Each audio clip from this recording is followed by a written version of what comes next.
slower starts than anticipated, it's time to check in on the state of California, with the exception of the Kings. Sorry, Matt Barnes, and sorry, Kings. Right now, we're going to press pause and evaluate if it's still too early to panic or if we sound the alarm, there is real cause for concern. Let's start with the defending champs. The Warriors lost their 5th straight game over the weekend and now are just 3-7, 10 games into the season.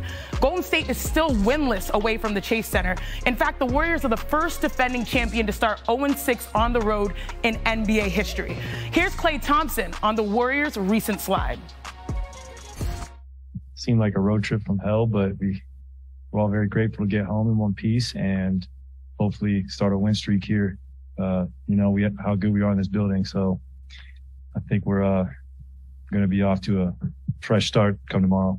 You know, a year ago, we lost 9 out of 11 games in March and won the championship a couple months later. So there are just times in the NBA season where things can go off the rails a little bit. And a big part of being a great team, you know, being a solid organization is just understanding how to sort of work through that. Now we welcome in Warriors reporter Kendra Andrews. Kendra, Klay called it the road trip from hell, but he seemed pretty chill there. But Steve Kerr doesn't seem that concerned. What do the Warriors think their biggest problem is? Yeah, Shanae, Steve Kerr said that boxing out and fouling are the Warriors' biggest issues right now. And Kerr explained to me why those are kind of the catalyst for a lot of the Warriors' other issues. The Warriors are ranked 26th in defensive rebounding, and so Steve Kerr says when we fail to box out, they end up fouling. So not only are they giving up free points at the line, but now the Warriors are forced into a half-court offense. They can't play out in transition or push the pace that usually makes them such a lethal offensive team. And since they're less efficient on offense, they're having to play defense in transition, but they're allowing the 5th most points in transition. So then when they get frazzled on defense, they end up fouling, and they start this cycle over again, and they're really not able to break out of it right now. Yeah, it is a domino effect, and you mentioned it. The Warriors are #1 in the NBA in fouls, so they have to change that. But what are they planning on doing to fix whatever issues they have? Yeah, well, the first change that they're going to make, Steve Kerr says, is with his rotation. And he said that Jonathan Kuminga in particular will now be a part of this new rotation. And Shanae, Kuminga was a DNP in 3 of the Warriors' last 6 games. But this is just the first change that they're going to make. Steve Kerr says more is on the horizon, but he wouldn't specify what those changes are. He also wouldn't say where Kuminga is going to be getting his minutes, or I should say who he will be taking minutes from. Thanks so much, Kendra. We will keep an eye on the rotations in Golden State. Now we are back with Ramona, Richard, and Matt. And Richard, Kendra just outlined a litany of issues for the defending champs. But what's your take on the biggest concern for Golden State right now? No, I think their biggest concern is their level of defense or lack thereof. And this is an elite Warriors team that we have seen be elite now for, 8 years that we have seen this. And so, but one thing that I also want to bring this up. Jordan Poole got paid. Andrew Wiggins got paid. You know what I'm saying? So, and you're coming off a championship. So you got a lot of young players. And this is not to blame Wiggins. This is not to blame Poole. But no, I'm being serious. Is everyone playing with the same sense of urgency? Klay Thompson, rightfully so, did not work out a ton in the preseason just to protect himself. These are all very understandable things. But when you look at it as a collective, they have to get that chip on their shoulder. There was no doubt that Wiggins was locked in and motivated. Jordan Poole, their entire group, they were back to being that team. And now all of a sudden it's like they're comfortable, but maybe they forgot what it's like to be the hunted. That's what they are as a defending champion, and a lot of these guys are being the hunted for the very first time in their career. Yeah, sometimes you call it championship hangover, but if you're a defending champion, young player that just got paid, maybe 10 games in, you're like, okay, that's it's a long season. And I think that, real quick, I think they'll be better for this because they're figuring out who their young players are. Right. Mm-hmm. They're not going to burn out Klay, Draymond, and Steph right now, so they're figuring out who these young players are, who's in the rotation, who's not. So this will pay off well towards the end of the season. James Wiseman, Kuminga, both have struggled a lot this year, and they have an opportunity right now to play. But that's not that. You could have said the same thing about Jordan Poole 3 years ago. Yeah, right? it's the law of averages. But sticking in California, the Clippers fell back to 500 on the year after losing to the Jazz last night, 110-102. Utah closed the 4th quarter on an 18-6 run to put the game away. The Clippers, who are still without Kawhi Leonard, rank dead last in terms of points per game, scoring over 4 points less than the 29th ranked Wizards. Now, bringing in Clippers reporter Om Young-Misuk. Om, what is the time frame for Kawhi's return to game action? Chene, there is no time frame. Kawhi Leonard is going to miss his 8th straight game tonight when they face the Cavaliers. And Ty Lue was asked, is he day-to-day now or is he week-to-week? And he said right now there is no time frame. The biggest thing is that he has to go through testing with medical, and Ty called that the slow progression of him getting better every day. That part they are taking day-to-day, but they're not taking his return day-to-day. So I would look at one indicator. Last year, Marcus Morris played in the first 2 games and then had a knee issue that kept him out for a month. He missed 15 straight games. Perhaps the Clippers will do this with Kawhi Leonard. Just make sure that he is absolutely right for the long stretch for the postseason. And I will say this also, tonight they are going to be very shorthanded. They may not have a true point guard tonight against the Cavs. Reggie Jackson banged his knee last night. He limped out of the locker room. They're going to see his status for tonight. John Wall will not play in the second of a back-to-back. Luke Kennard also has chest discomfort. They don't know if he's going to play. Paul George may end up playing a lot of point guard tonight. My goodness. Yeah, the injury bug seems like it's sort of hit the Clippers. Thank you so much, Om. It's really fascinating to see where they started in the conversation when the season started, championship aspirations, to now just trying to get a full, healthy roster on the floor. Now, Matt, the Clippers, their offense has struggled to score without Leonard. What is your biggest concern for Coach Ty Lue's team? I think, obviously, just the health of Kawhi, and Richard can contest to this. You can move role players in and out, but when a star comes in, guys don't really know what their role is until they have a lot of time with this particular player. And Kawhi, this has been the season they're waiting for. Kawhi's going to be healthy this year. We're going to make our run.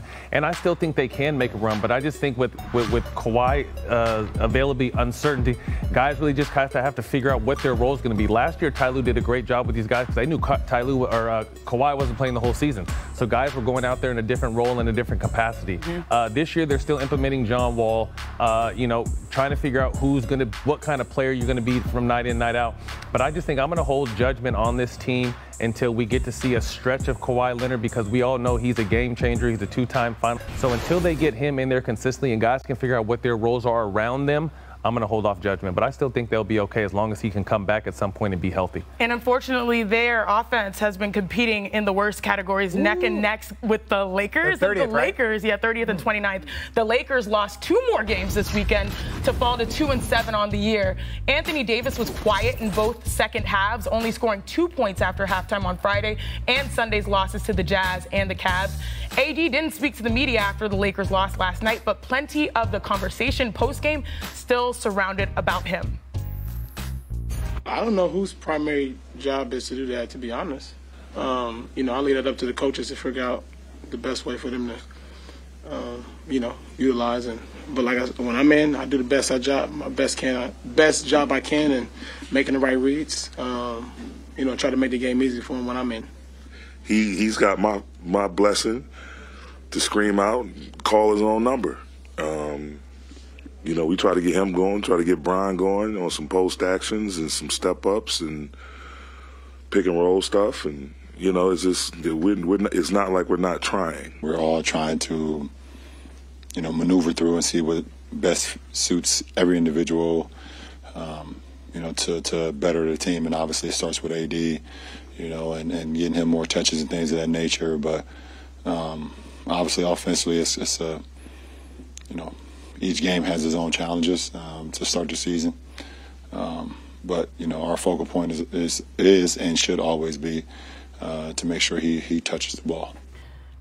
Interesting thoughts from the Lakers cohort, and it's really interesting considering how, finally get Russ going, and then now we have a problem with another teammate. Ramona, how concerned should Lakers fans be about Anthony Davis right now? Yeah, I remember in the preseason when Darvin Ham said this offense is going to run through Anthony Davis, we're going to go as he goes. So in the last 2 games, he's averaging 18 points a game in the first half and 2 points a game in the second half.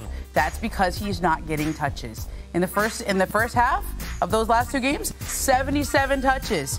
In the second half of those games, 47 touches. That's basically half. You got to get the big guy the ball. You got to play through him. Now, Darvin's answer was interesting because it's more complex than that. Are they getting him the ball? Is he calling for the ball? Darvin said he's got my blessing to call his own name. Okay, so is this the system? Is this his teammates? That's the issue they got to solve. But clearly he's frustrated. And when AD doesn't go, the Lakers fell off the cliff. I mean, they were leading that game against the Cavs. It had all the makings of a beautiful Sunday matinee for them. And then they fell apart in the second half. And look, Anthony Davis, at the beginning of the year, there were a couple of things that were talked about. One, the offense is going to run through him, and then also that he wanted to play all 82 games. And, I know he missed a game because of his back, but what I have seen from Anthony Davis is he is going out there and giving every ounce of effort that we have seen. Like, we know, Matt knows, there's no way to play 82 games and be 100% healthy. Nope. That's impossible. So for Anthony Davis to say, look, I'm going to go do all of this. Now, the next side of that, if you guys are going to play through me and I'm going to go give you my all, you got to hold up your end of the bargain because I'm going out there not playing 100%, making sure that I am available for the team, but you also got to reward the big fella. Like they say, you got to feed him the ball. 100% because we don't bring the ball up the floor. Matt, do you think that Anthony Davis's, the last few games, that downward trajectory is linked to any of the confidence that finally Russ has found his game? I don't think so. I just think it's just more of a, I want him to be more aggressive and want the ball. Like get 3 seconds in the key paint or calls in a row. Give me the ball. You know what I mean? Like, we think about great power forwards, and he, to me, is a great power forward. They don't go through lows like this of not getting the ball. They demand the ball, period. They're going to get the ball, period. So, to me, the teammates have to be smart enough to know, hey, we got to go through this guy, but he has to demand it. And I will say that as a part of this millennial generation, that is hard for us to do as, a current player, to just go out there and say, I want to just be that person that gets the ball. I do think it's a little bit more normal for the older school type of players, but you're this good, Anthony Davis. Demand the ball. They need you. Okay. And some of it's pace, okay? They slowed and personality, true. The Cavs, when they made that adjustment at halftime, they said, we're getting killed in the paint. We're not going to let the ball go in the paint, so he's got to go outside. To win, you need to have he loves to go outside, though. Yeah, shout out Evan Mobley and Jared Allen doing a good job. Okay. We want to discredit the Cavs. Last thing I'll say is this. What I like that you brought up, Matt, is you was like, there were big fellas back in the day. They would stand in the paint and get a 3 seconds. On, man. Yeah, that is true. You're not going to give me the ball? That is true. 3 seconds. That 3 is seconds, true. fine. Okay, turnover. We got to go back down. And then they would go back. They would go back to the paint and they would stand there like that. That is true. If you don't throw me the ball, it's going to get a 3 seconds. Yeah, I respect that. That's true. That was the old school right there. It's like, oh, if I'm not going to touch it, ain't nobody. There's no offense here. He's too good to go through lows in the second half where he's not touching the ball. Like, he needs to slap someone in the locker room or whatever he needs to do. Like, I need the ball. I'm not kidding, because like we know this team's going to go as he goes.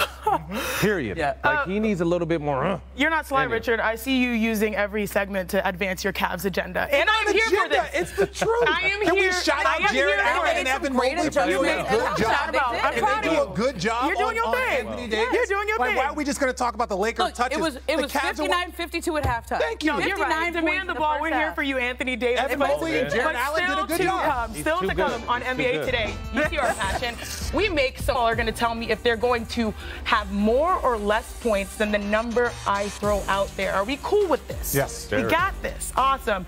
Okay, let's start with the reigning MVP, Nikola Jokic. Nuggets are in San Antonio. Over. That's it? Okay, Jokic have more or less than 24 points? I think more. Simple as that? Yeah. More. Anybody? I agree. Ms. Jokic, two-time MVP. Yeah. That's easy. That's easy. Okay, that one's a layup. How about this? Let's go to the big men. Zion Williamson in Indiana. Ramona, will he score more or less than 25 points? I'm going to say less. Okay, why? Well, Zion doesn't need to score for them to be successful. He can score, but I don't think he's going to emphasize that tonight. Mm-hmm. Okay, all right, Richard. Do you think? Where do you think Zion? Look, I saw India, and they're not that strong in the paint, but they are good, and they can shoot the ball. Tyrese Halliburton shooting the ball well. My young guy, Ben Mathurin, shooting the ball well, so they might need him. Like Ben He's Mathurin. really good. He's Arizona, no surprise. Look, what he's going to need to do is be aggressive. So they don't need him to score, but against that team, because of the way they shoot threes, they might need him to pick it up. Okay, how about West Coast? Steph Curry, the Warriors host the Kings after losing all 5 games on their road trip. Richard. Will Steph score more than 28 points? He better. They need it, because basically what happens, like Steve said, because they're taking the ball out of bounds, it's killing. It's not allowing them to get out in transition. They have no flow. So great players like Steph can create the flow. If he's like, oh, this is what we're going to do, I'm going to go do this. So, look, they don't want to lose to the Kings. They don't want to lose to the Kangs. That's not what they want to do. So, he's going to need more. Okay, they're inadvertent. How about for the panel? Richard will mention the Cavs 5 times or more or less on the show. Over? We're already at 5. I think I was about to say Yeah, we he's hit already there. 5. I'm at 5. Yeah, over. In the next minute. In the next minute. Precisely. Well, y'all, DraftKings Sportsbook is an official sports betting partner of the NBA, and this season, new customers can bet $5 to win $200 in free bets if your team's money line wins. Use code NBA today when you sign up. Now, some guys that won't be playing, tough injury weekend in the association as Pascal Siakam, who I've been watching and he's been balling, will be reevaluated in 2 weeks due to a right abductor strain. Siakam is one of 2 players averaging 29 and 7 this season, a long time with the Nikola Jokic 2-time MVP. Very impressive start for Pascal. Come back soon. Cam Johnson is out indefinitely after tearing his meniscus on Friday. You're right, Ramona, against the Blazers. The Suns' starting 4 was coming off of the second highest scoring game of his career when he went for 29 points and 7 threes on Tuesday against the Timberwolves. And Bradley Beal and Rudy Gobert both missed games this weekend after entering the league's health and safety protocols. Both players are still out for today's games, with Beal's Wizards hosting Charlotte and Gobert's Timberwolves at the Knicks. I wish we could watch Bradley play. I know, but well, we can. You can use the app, all right? Coming up next on NBA Today, we revisit the best of the weekend. See which players made the cut. Skirt, skirt. You heard that. NBA Today with Shanae. Rolls on.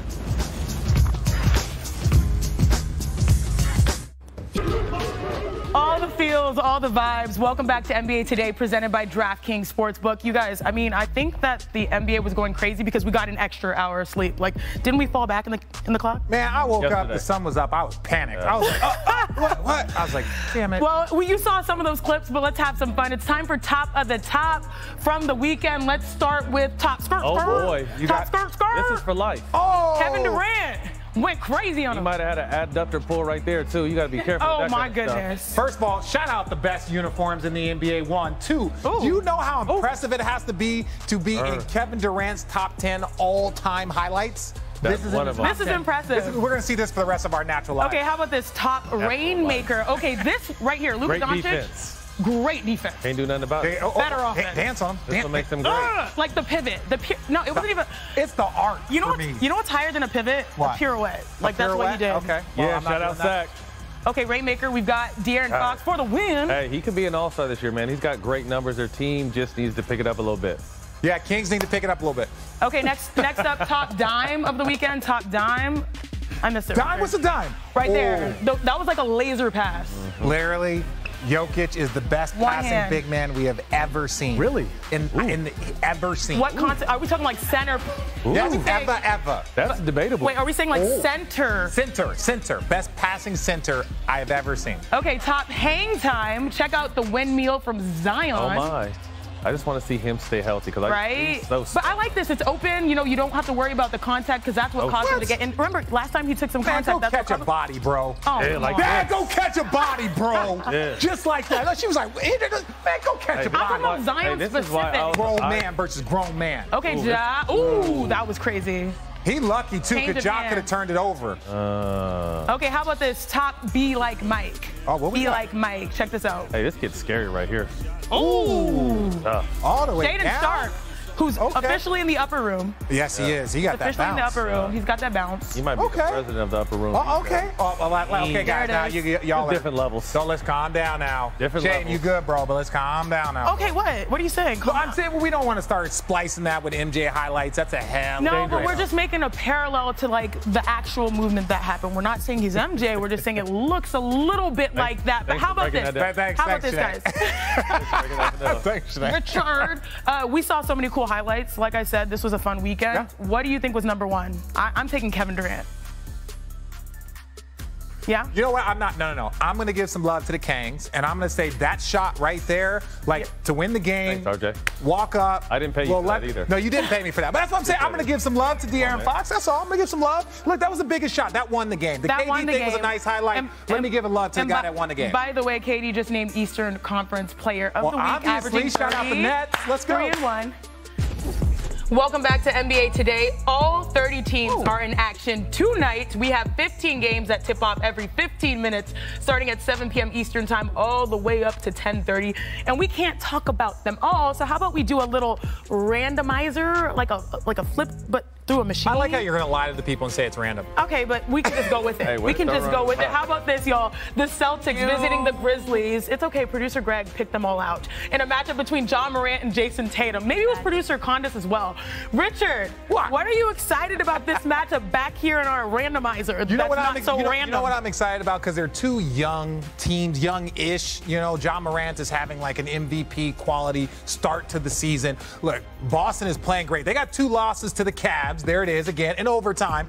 But that's not an indication of Boston. Boston's a great team. They have all the talent. I love the addition of Malcolm Brogdon. I can't wait till they realize he's a starter. And so one thing, they are, to me, they should be the favorites, right? Them, Milwaukee, but that guy right there, I have a question. He's a problem. Must-see TV. That's a question. Do you keep him off the bench if he's like really commandeering, like maybe potentially 6-man, or do you say no, we just got to put him in the I think that's the hard conversation. They don't want to have a Marcus Smart yet. Smart. Okay. It could be White. They could, or White. Because the only thing I like about him is that they struggle with turnovers in the postseason. That's what he's there to do. So you let 6 minutes of a game start, turn over the ball, and now he comes in to put out the fire. Yeah. It puts a lot of pressure on him as the person, in my opinion, that's supposed to like help bring the calm to their offense. Historically, he's only averaged 2 turnovers a game, so that's protecting the ball. Ramona, what do you like about this one? Well, look, to me, John Morant, Jason Tatum, Jaylen Brown, these are the faces of our league going forward. And every time they get together, they got a little extra for each other. So I like when stars get together, especially this early in their career. Okay, let's hit the not-so-random button again. The Suns and the Sixers. Do we see it? Like, there we go. The Suns and the Sixers went through shoot-around today. Matt, what are you looking for in this game, the third game that is? I want to see Devin Booker just explode. Obviously, Cam Johnson's injury is really going to hurt this team. Chris Paul's obviously knowing it's a marathon, not a sprint, so it's going to take some time for him to get his engine started. But I want to see Devin Booker drop 50. Look, Joel Embiid warmed up. He went through shoot-around. We'll see if he plays. He's had the flu for the past week or so, and coming back, you always have to worry about conditioning with Embiid when he misses time like this from an injury. So even if he does go, how much can he give them? That's what you want to see here. Richard, the Valley, your second home. No, look, my thing about the Phoenix Suns is that look, we know what this year is going to be for them. They're preparing for that long haul, but no Cam, that's going to be tough because, again, you don't have Jay Crowder. We're not going to go into, all of that, but it's like now you're starting to have a little bit less depth. Now you start to see, instead of what used to be the Phoenix Suns' strong point was their depth, now you're starting to look at it and saying, like, Devin Booker's going to have to go for 50. But you lean on, Rich, similar to the Warriors, CP's a little older, these teams lean on their younger players to get them through the dog days. These are although the season just started, you can tell you, like, the teams that know they're going to be there later, these are kind of the dog days, and you lean on young guys to do that. So when you lose them, it's tough. All right, let's get our final game. The randomizer. The not-so-randomizer. Okay, you two broke this down earlier today. TV magic. It is magic, TV magic. The Nets taking on Luka and the Mavs. Ramona, do you think Brooklyn can get their 3rd straight win coming off the backs of KD, Eastern Conference Player of the Week? Look, I think if you're the Nets, the fact that we're talking about basketball, that they went 3-1 last week, that Ben Simmons is coming back. One of the last games that we saw Ben Simmons was when he faced off against Luka Doncic, and it did not go so well. Okay, I want to see what Ben does defensively against Luka, because Ben Simmons is the key to this team going forward. If Ben Simmons can give them something defensively, he can start progressing from where he was, they have something. If not, they have to rethink everything they're doing. But Kevin Durant can score 30 every night. We should celebrate that, but we should also not be surprised when he does. Yeah, we're not surprised. But look, I'm not surprised. First of all, did you check out those jerseys? They're amazing.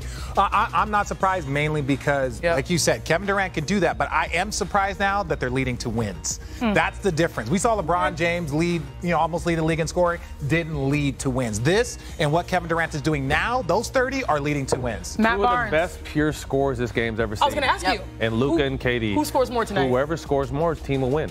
So I'm not going to let my pick be your bet. You got to figure that out yourself. But I feel like whoever scores more, and I love your point, RJ, like KD's numbers were kind of empty with all due respect to him because they just weren't winning.